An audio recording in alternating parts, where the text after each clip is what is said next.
हिंदीमध्ये एक गाणं आहे सुप्रसिद्ध, दुश्मन ना करे दोस्त ने वो काम किया है, उम्र भर का गम हमें इनाम दिया है. गेले जवळपास 38 वर्ष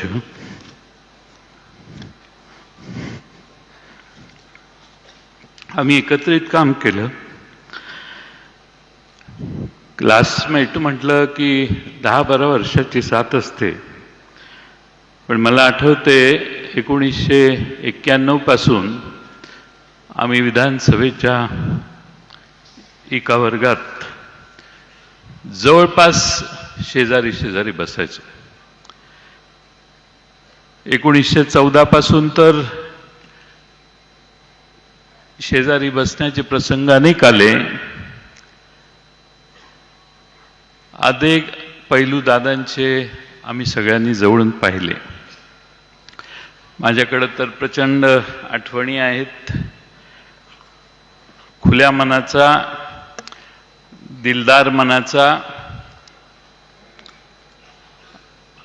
आणि विरोध करायचा असेल तर ठामपणाने करणारा नेता म्हणून आम्ही अजितदादांना अनुभवलं.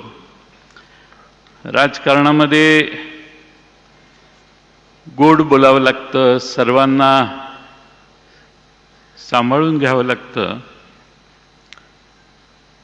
असं मी त्यांना नेहमी सांगायचो. ते म्हणायचे गोड बोलायला मला जमत नाही, ते तुमचा मार्ग आहे, मी जे आहे तेच सांगणार.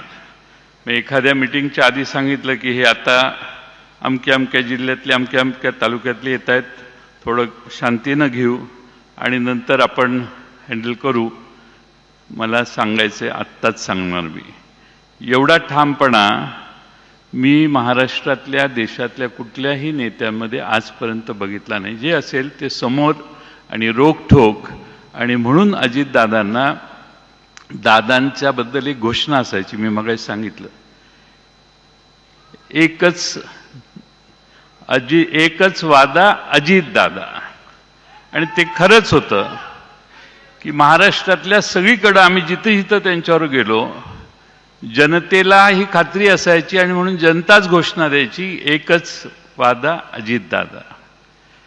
अनेक आठवणी त्यांच्या मी आपणाला सांगू शकेन, अनेक मान्यवर बोलणार आहेत, पण माझ्यासारख्या कार्यकर्त्याला वाटतं की अजितदादांचं एक स्वप्न होतं, महाराष्ट्र घडवण्याचं होतं, महाराष्ट्रातलं राजकारण घडवण्याचं होतं.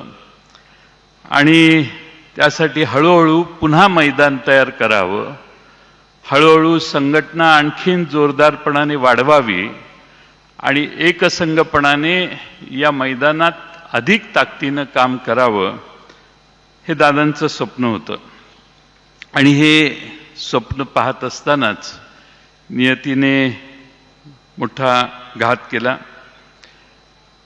मी दादांना फार जवळून पाहिलं अलीकडच्या काळात.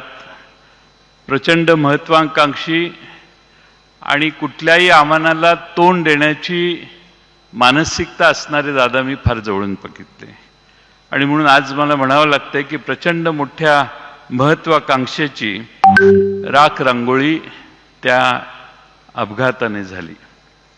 आज अजित पर्वाचा अस्त झाला असं म्हटलं तर वावगं ठरणार नाही.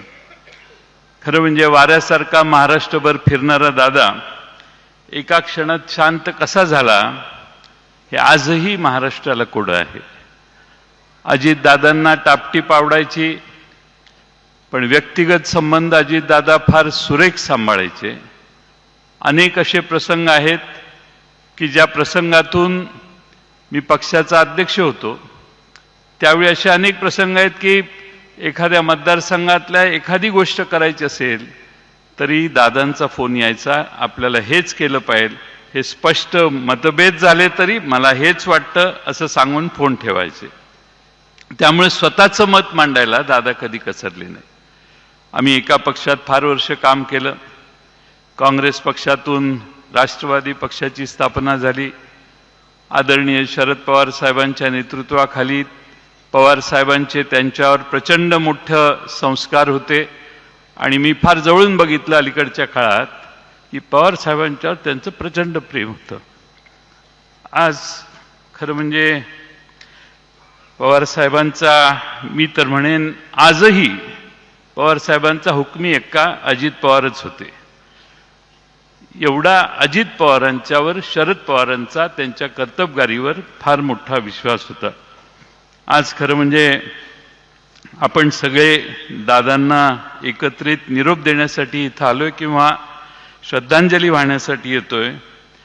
मी नेहमी त्यांना म्हणायचो आबा गेल्यानंतर, दादा मी लहान आहे, आबा जाण्याच्या आधी आबा मोठे आहेत, तुम्ही मध्ये आहात, माझा नंबर फार मागचा आहे, मला बराच टाईम आहे कुठल्याही करिअरसाठीच्या.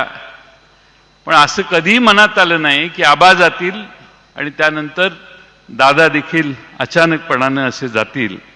आणि म्हणून दादांना भावपूर्ण श्रद्धांजली मी अर्पण करतो. अनेक उद्योगपती इथं आहेत, त्यांच्यासाठी सांगतो. Many industrialists are sitting here. I would like to tell them, this man used to wake up at 5 o'clock. 6 o'clock he used to start his work. 6:15, 6:20 he used to be seen on the streets of Baramati or in any meeting where he used to call people and start meeting. माणसं 10 वाजता दिवस सुरू करतात, 12 वाजता दिवस सुरू करतात. The politicians usually start day by 9:30, 10, 11. But this man used to start day at 6 o'clock. एवढा कष्ट घेणारा, सकाळी 6 वाजल्यापासून संध्याकाळी 10-11 वाजेपर्यंत काम करणारा, ज्या माणसाला महाराष्ट्रात नाही देशात तोड नाही, असा हा नेता होता. आणि म्हणून आज त्यांच्याविषयी आदरांजली वाहताना आम्हालाही फार दुःख होतंय, आपल्या सगळ्यांनाच दुःख आहे. आणि हा जो धक्का आपल्याला बसलेला आहे तो मला नाही वाटत कधी महाराष्ट्राच्या राजकारणातनं आपण कधी विसरू शकू. दादा गेल्याने महाराष्ट्राची मोठी हानी झाली. महाराष्ट्राचा अर्थसंकल्प 11 वेळा त्यांनी मांडला. मगाशीच आकडेवारी पाहिली. ही जी सगळी प्रगती महाराष्ट्राची झाली त्याचे एक साक्षीदार आणि प्रमुख भूमिका बजावणारे दादा होते. आणि म्हणून आज ज्याला स्वतःचा मतदारसंघ बांधायचा आहे, ज्याला स्वतःच्या मतदारसंघाचा विकास करायचा आहे, त्याने एकदा तरी आयुष्यात बारामतीला जाऊन विकास काय असतो हे पाहिलं पाहिजे. आणि म्हणून दादांनी स्वतःच्या बारामतीची काळजी घेतली आणि महाराष्ट्राची काळजी घेतली. असा नेता पुन्हा होणे नाही. आणि म्हणून जाताना मी एवढेच म्हणतो, चिट्ठी ना कोई संदेश जाने वो कौन सा देश, चिट्ठी ना कोई संदेश जाने वो कौन सा देश, जहां तुम चले गए एक आह भरी होगी, एक आह भरी होगी, हमने ना सुनी होगी, जाते जाते तुमने आवाज